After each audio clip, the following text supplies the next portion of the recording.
नमस्कार, बहुत स्वागत है। पेंशन को लेकर एक नया अपडेट है। अगर आप भी एक पेंशन भोगी हैं तो वीडियो आपको पूरा देख लेना चाहिए। पेंशनधारियों के लिए एक खुशखबरी है। लोकसभा ने पेंशनरों के लिए बड़ा फैसला लिया है।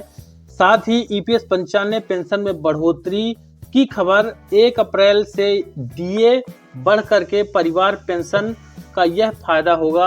अलग अलग तरह की जो वर्तमान में पेंशन भोगियों के लिए नए अपडेट हैं वह यहाँ पर आपको देखने को मिलेगी, तो वीडियो अंत तक जरूर देखिएगा।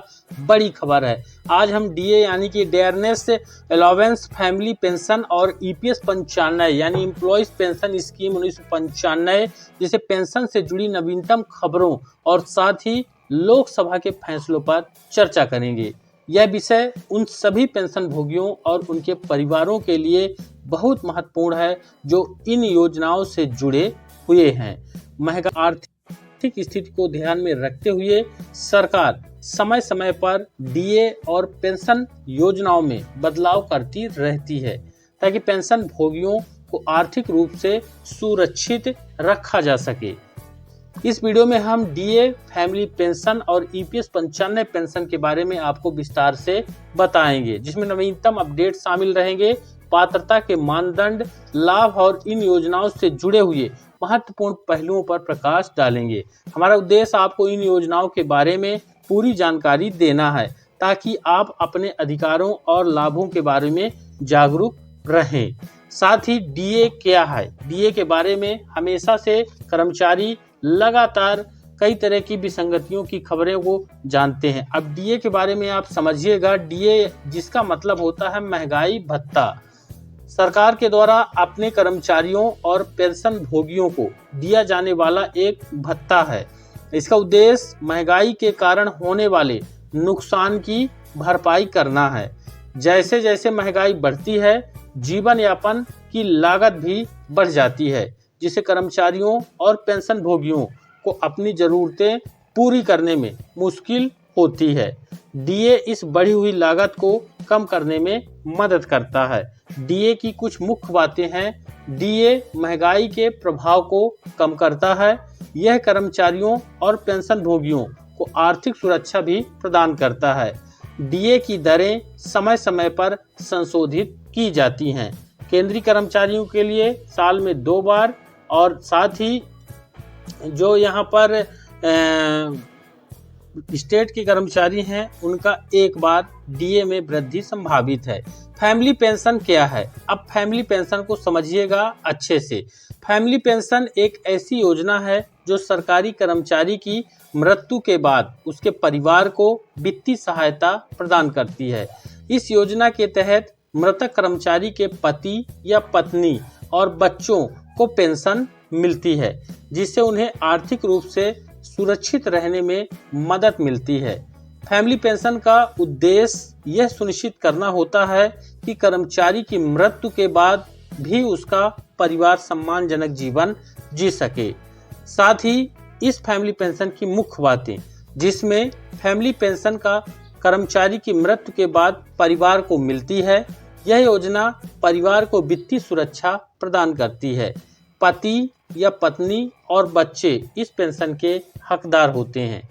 ईपीएस 95 पेंशन, जिसको लेकर लंबे समय से इंतजार किया जा रहा है पेंशन भोगियों के द्वारा, कर्मचारियों के द्वारा। अब ईपीएस 95 पेंशन क्या है, इस पर नया अपडेट क्या है? ईपीएस 95 यानी कि कर्मचारी पेंशन योजना 1995 भारत सरकार के द्वारा शुरू की गई एक पेंशन योजना है। यह योजना उन कर्मचारियों के लिए है जो कर्मचारी भविष्य निधि संगठन, जिसको आप ईपीएफओ के सदस्य के रूप में जानते हैं, इसके सदस्य हैं। ईपीएस 95 का मुख्य उद्देश्य कर्मचारियों को उनकी सेवानिवृत्त होने के बाद पेंशन प्रदान करना है ताकि वे अपनी वृद्धावस्था में आर्थिक रूप से आत्मनिर्भर रह सके। अब इस पेंशन की मुख्य बातें क्या है? ईपीएस 95 ईपीएफओ सदस्य के लिए यह प्रोवाइड कराई जाती है। इस योजना में सेवानिवृत्त होने के बाद पेंशन प्रदान की जाती है। कर्मचारियों को वृद्धावस्था में आर्थिक सुरक्षा भी दी जाती है। यहाँ ईपीएस 95 योजना का एक संक्षिप्त रूप से आप समझ सकते हैं। योजना का नाम है EPS 95 यानी कर्मचारी पेंशन योजना 1995। यह योजना किसके लिए है? यह योजना कर्मचारी भविष्य निधि संगठन यानी कि EPFO के जो सदस्य कर्मचारी हैं उनके लिए है। इस योजना का उद्देश्य है कि सेवानिवृत्ति के बाद पेंशन प्रदान करना होता है। पेंशन इस योजना के तहत कम मिलती है। 58 वर्ष की आयु होने के बाद कर्मचारियों को यह पेंशन दी जाती है। इस पेंशन के लिए पात्रता का मानदंड जो है न्यूनतम 10 वर्ष की सेवा प्राइवेट सेक्टर या फिर आप EPFO से जुड़े सदस्य हैं तो आपको करना अनिवार्य है। इस पेंशन में योगदान जिसमें नियोक्ता द्वारा कर्मचारी के वेतन का 8.33% रहता है। न्यूनतम पेंशन के रूप में आज तक 1000 रुपये प्रति महीने सरकार के द्वारा निर्धारित किया गया है। जल्दी पेंशन में 50 वर्ष की आयु में भी आप इस पेंशन का लाभ ले सकते हैं, लेकिन पेंशन की राशि कम हो जाएगी। कम होने वाली राशि 4% रहेगी। अब DA फैमिली पेंशन और EPS 95 पेंशन में नवीनतम जो अपडेट है उसको आप जानिए। हाल के महीनों में DA फैमिली पेंशन और EPS 95 पेंशन को लेकर कई महत्वपूर्ण घोषणाएं की गई हैं और इसमें नियमों में बदलाव हुए हैं। इनमें से कुछ मुख्य समाचार इस प्रकार आप देख पाएंगे, जैसे कि सबसे पहले DA में वृद्धि के बारे में, जिसमें सरकार ने हाल ही में महंगाई भत्ता यानी कि DA में 3% की वृद्धि की घोषणा किया है, जिससे यह मूल वेतन का 53% हो गया है। यह वृद्धि 1 जुलाई 2024 से प्रभावी की गई है। EPS 95 में न्यूनतम पेंशन, जिसमें लोकसभा में सांसदों ने EPS 95 के तहत न्यूनतम पेंशन की राशि को बढ़ाने की मांग की है।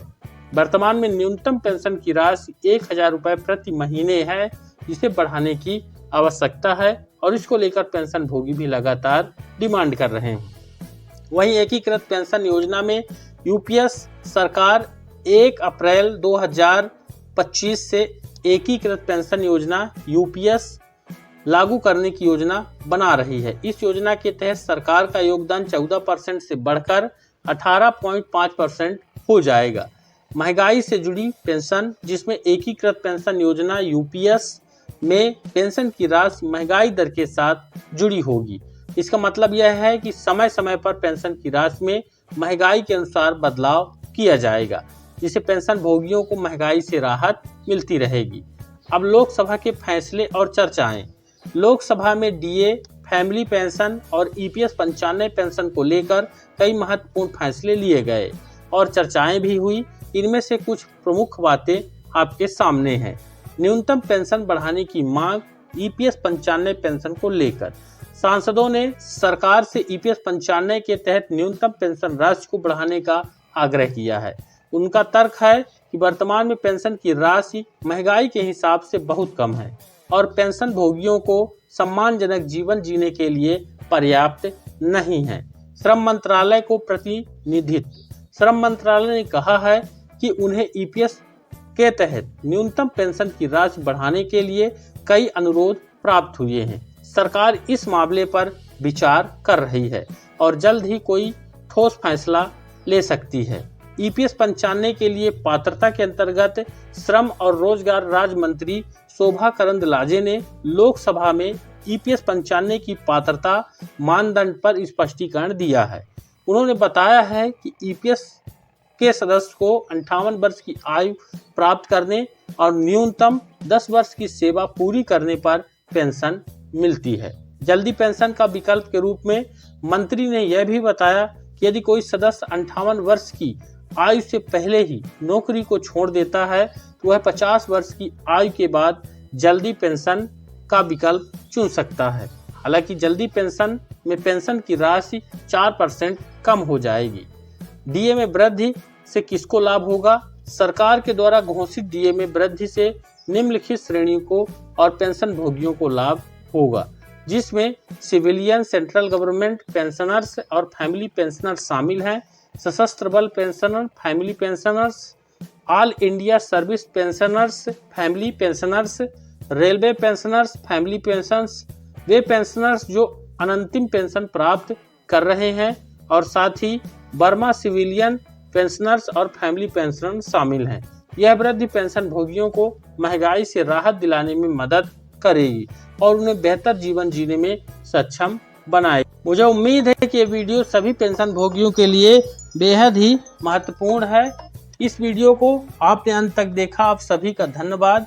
अधिक जानकारी के लिए EPFO की ऑफिशियल साइट पर जाके वहां से आप आधिकारिक देख सकते हैं। वीडियो को ज़्यादा से ज़्यादा लाइक जरूर करें, शेयर करें और चैनल पर नए हैं तो सब्सक्राइब जरूर कर लें। धन्यवाद।